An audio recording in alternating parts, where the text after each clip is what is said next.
Hello lovely people, welcome back to another video. I hope you are doing well. I am very excited about today's video. I have been waiting to film this one, specifically waiting for an edition of this book to arrive. I had one pre-ordered at my local Waterstones, but it just wasn't coming in from the warehouse. So I switched my order to Toppings from Bath and managed to get a copy shipped to me. This is Persuasion by Jane Austen, and in this vlog I will be reading this book and comparing it to the new film adaptation. Netflix have recently adapted this book into a new film. I have heard a lot of negative things about this film, especially the script, so I am very intrigued to see where I will stand with this and what I will think. I know nothing about this series. I have not seen any adaptations. I have not read this book. I haven't even read the blurb. I have just decided that I wanted to do this to compare the two and kind of go in a little bit blind. I have seen bits of the trailer shared online, but I'm not going to read the blurb for this. I don't want to go in with any preconceptions.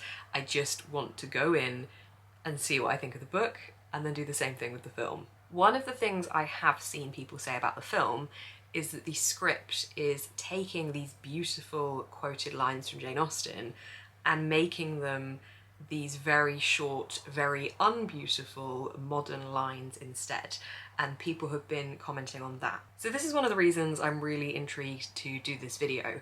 I really want to compare the way that this book creates this story and the way the film changes these quotes and modernizes them.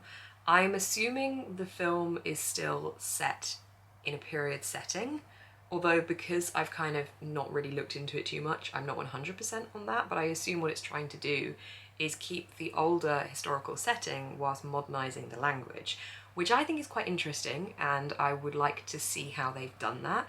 I obviously have heard a lot of negativity around this and that people don't like that they've taken these beautiful quotes and made them a lot shorter, but I think until I've watched it and compared it to the book, I'm not going to really be able to properly comment on that, but I'm really interested to see how these two play into each other. I think that something like Emma has obviously set the path for a modern adaptation whilst still being set in the past but having this kind of modern element to it, and I think that that has kind of paved the way for what can be done. So I'm looking forward to seeing if Persuasion has gone down that route and if they've done it successfully, because I haven't seen as much now the film has been out versus when people were talking about it in the trailer and the quotes that we saw in the trailer. So this is going to be a reading vlog for me reading Persuasion. I am actually going to annotate this copy. I do have a little collection going of the classics in this Penguin English Library edition. I think they're really pretty and I love them being on my little classic shelf like this.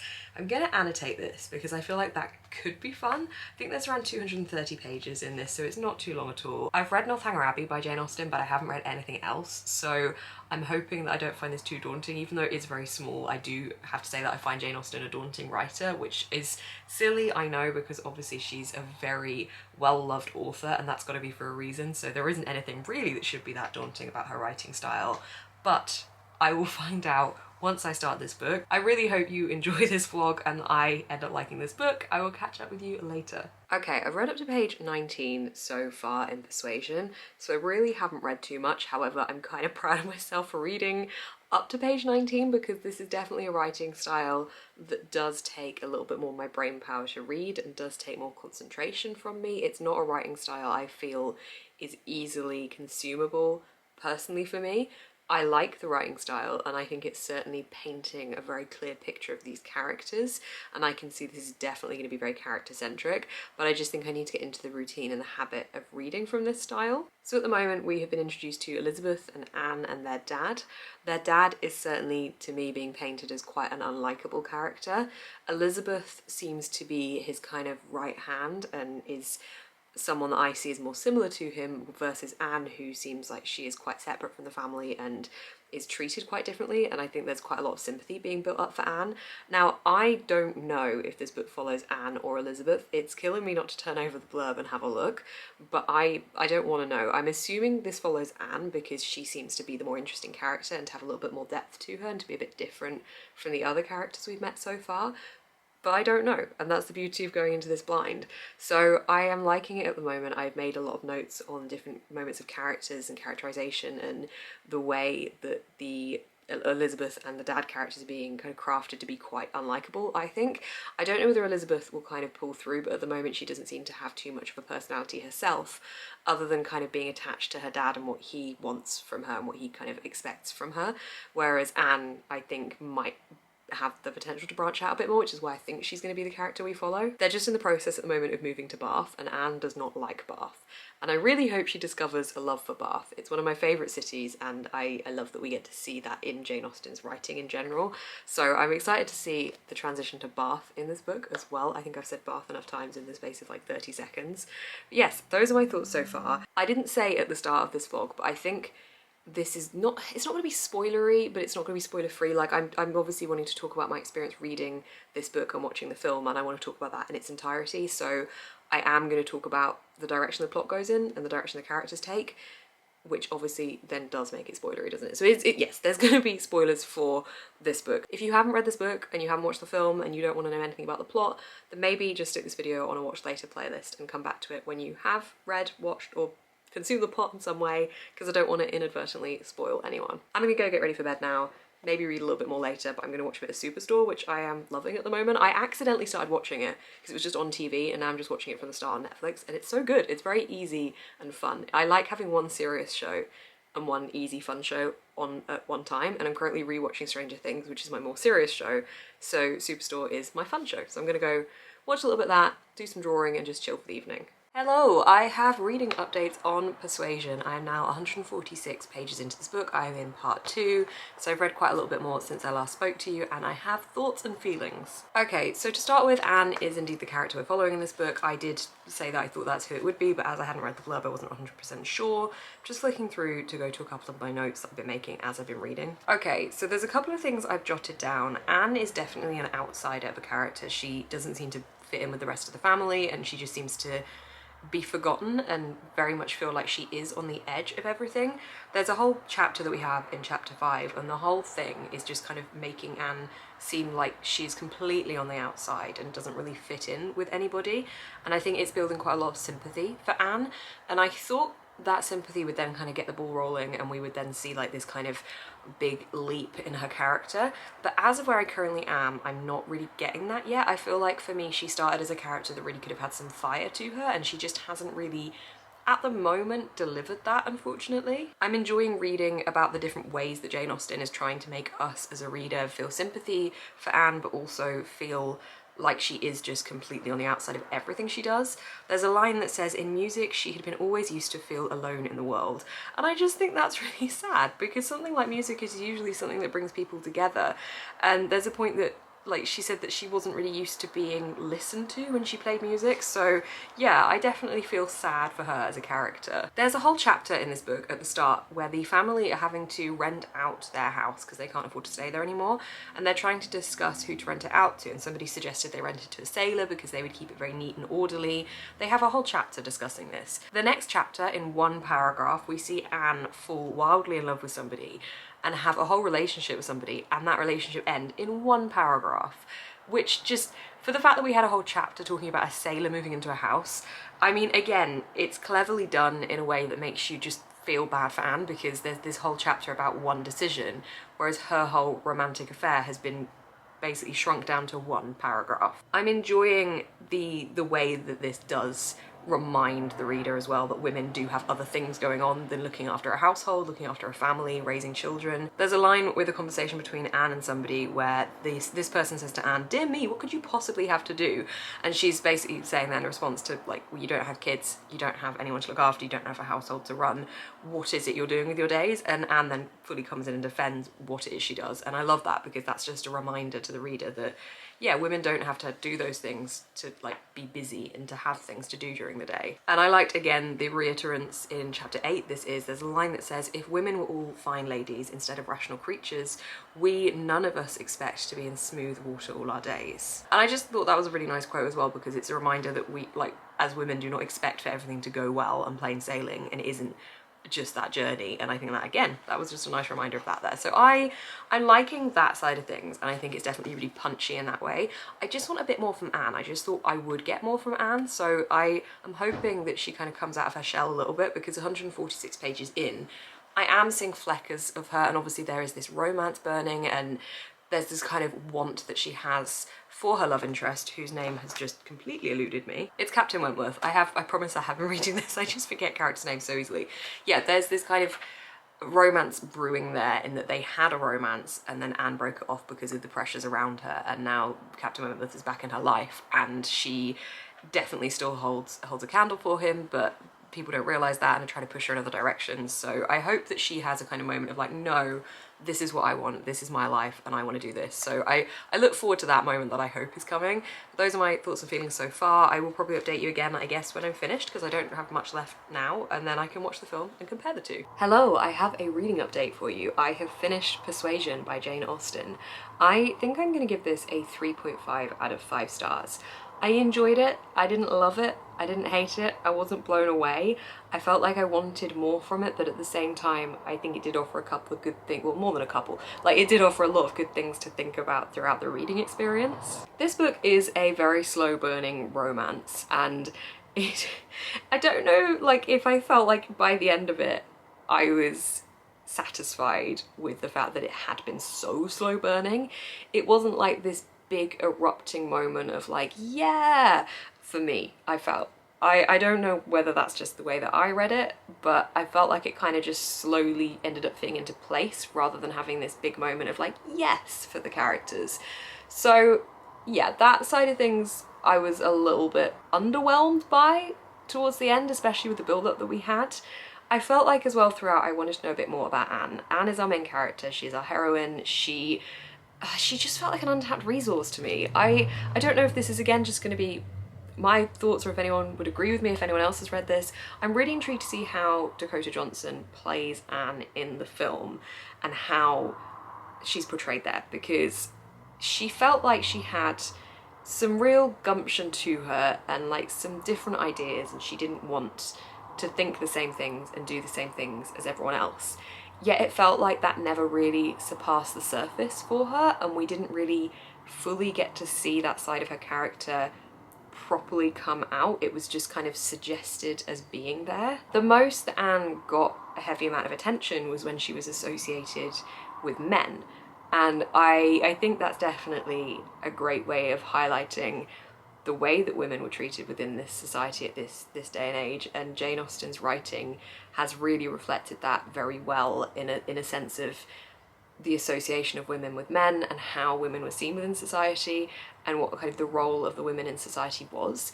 And I think that that is certainly reflected here really interestingly in a semi-critical way of the way that we don't see enough about Anne until she is associated with these men. And I thought that was interesting, and I'm intrigued to see how that's done in the film as well.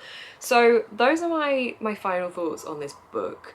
I liked that there was a lot of dialect and that we also got a lot of gossip-esque dialogue from the characters finding out about other characters, and that's how we got characterizations in from this gossip kind of culture that we had within the community in this book, which was quite good fun. There was quite a lot of different characters floating about to remember, actually. I kind of had to keep a little log of who everybody was, who everyone was married to, who everyone was courting, all of that kind of thing. I was just trying to remember everything.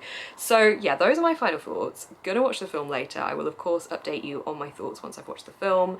I am really intrigued to see how this adaptation differs from this book, because that is the whole reason for wanting to read this book, is to be able to watch the film, compare the two, and see my own opinions on how they've changed the quotes from this book and how they've modernised it in the film. So I will let you know my thoughts and feelings when I'm watching the film later.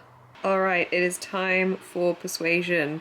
We are jumping in with the romance. I am literally 5 seconds in, but I'm just letting you know I'm starting it, I'm going in, and I will give my thoughts as I watch it throughout. I am 42 minutes, 42 seconds into Persuasion, and I am really liking this film. I'm liking it a lot more than I expected to, given everything I'd heard about it.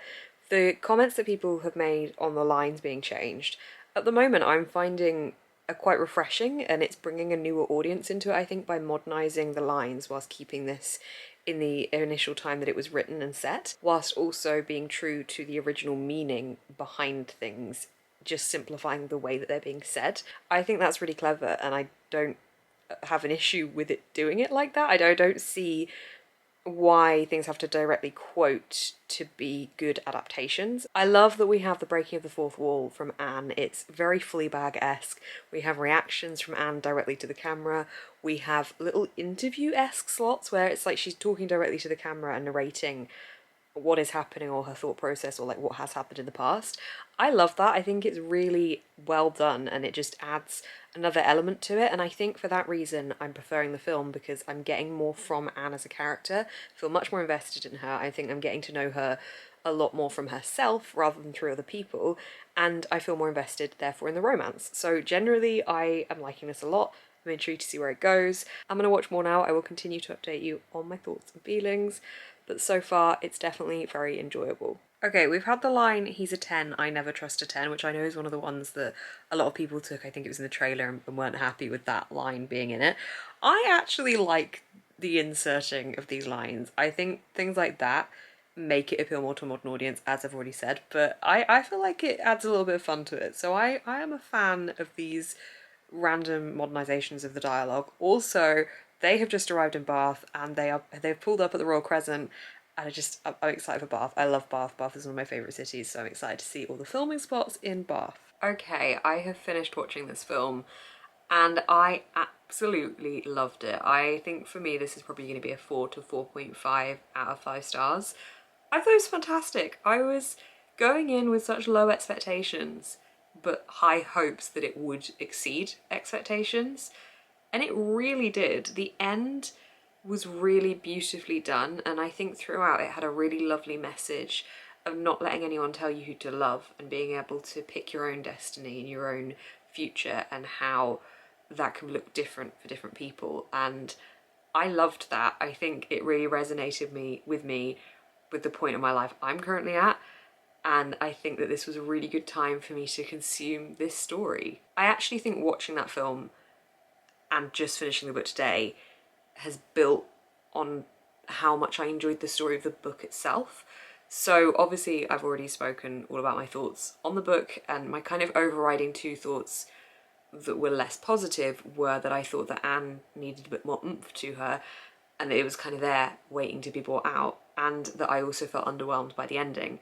But I think combining the book and the film experiences together, I think Anne in the film was fantastic. She certainly had the oomph. The breaking the fourth wall thing, the looking directly at the camera, it worked so well to make the audience feel more involved and to feel like you were a part of the story and you were Anne's friend in this adventure.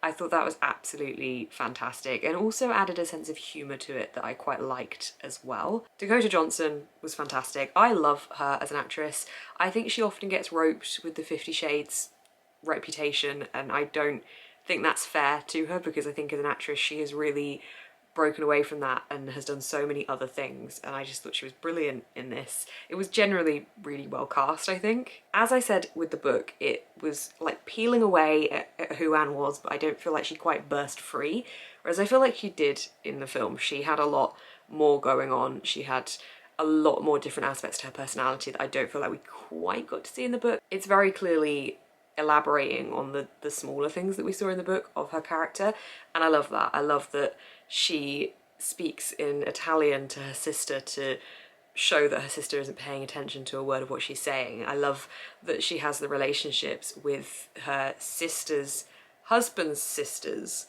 Does that make them her sisters-in-law?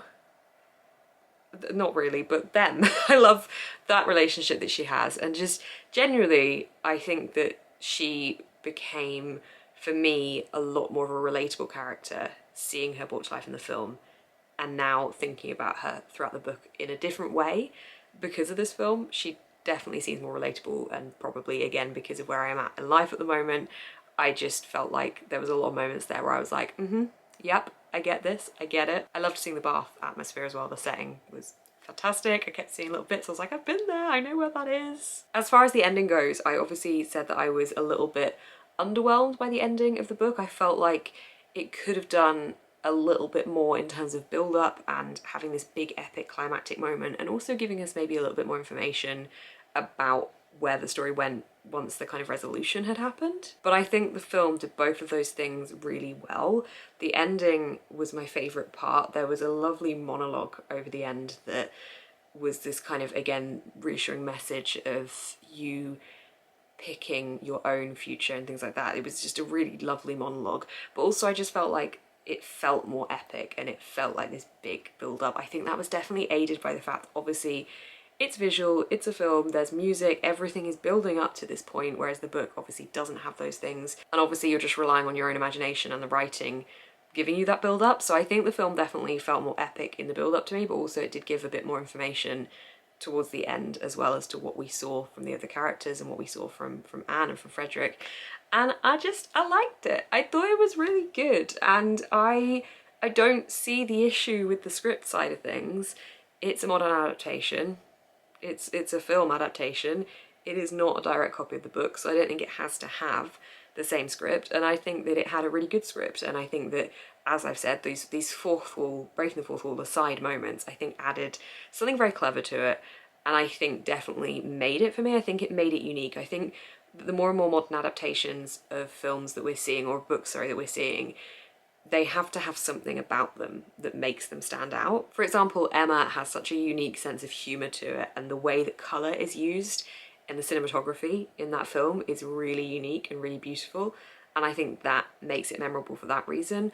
Obviously you've got something like Bridgerton that involves the modern music in it but makes it relevant to the time, which is really clever. And then you have this adaptation of Persuasion, which has the breaking of the fourth wall to add the humour in as well, which was just great. So yeah, I think this film did a really good job of emphasising the initial message that Jane Austen was putting through within her book, and I think it made me appreciate the story of the book more. So it was a great complimentary experience. I'm really glad that I watched the film. I'm really glad I've read the book. I really hope you have enjoyed this video. It's a little bit different to what I would normally do, but please do let me know if you have enjoyed it. If you did enjoy this video, please do give it a thumbs up. Comment down below what you have been reading this week. Subscribe to see more of my face on your feed. You can also find a link down below to my Patreon, where I do lots of extra content, such as podcasts, a Discord, live shows, lots of behind the scenes stuff, and you can also find a link down below to my online shop. Thank you so much for watching. Keep smiling and stay positive.